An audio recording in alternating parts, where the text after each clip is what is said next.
Milk product નામની ફેક્ટરીમાંથી શંકાસ્પદ દૂધનો જથ્થો ઝડપી લઈ સેમ્પલ લેવામાં આવ્યા હતા. તેમજ શંકાસ્પદ દૂધ ભેળસેળવાળું હોવાનું સામે આવતા દૂધનો જથ્થો નાશ કરાયો હતો. બનાસકાંઠા પુરવઠા વિભાગના અધિકારી કે ચૌધરીને બાતમી મળી હતી કે ગાંધીનગરથી પાલનપુરની સધીમાં ડેરીમાં શંકાસ્પદ દૂધનો જથ્થો આવ્યો છે.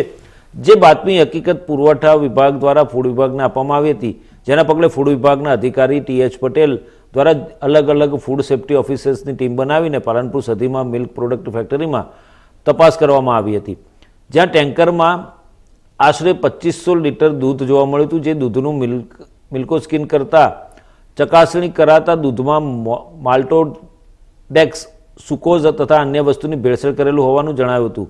તેમજ ડેરીમાંથી જુદી જુદી 8 વસ્તુઓના નમૂના લઈને ચકાસણી અર્થે મોકલવાની કાર્યવાહી હાથ ધરાઈ છે. તેમજ શંકાસ્પદ 2500 લીટર દૂધનો જથ્થો નાશ કરવાની કાર્યવાહી હાથ ધરવામાં હતી. આ કાર્યવાહીના પગલે ભેળસેળ કરતા તત્વોમાં ફફડાટ ફેલાઈ ગયો છે.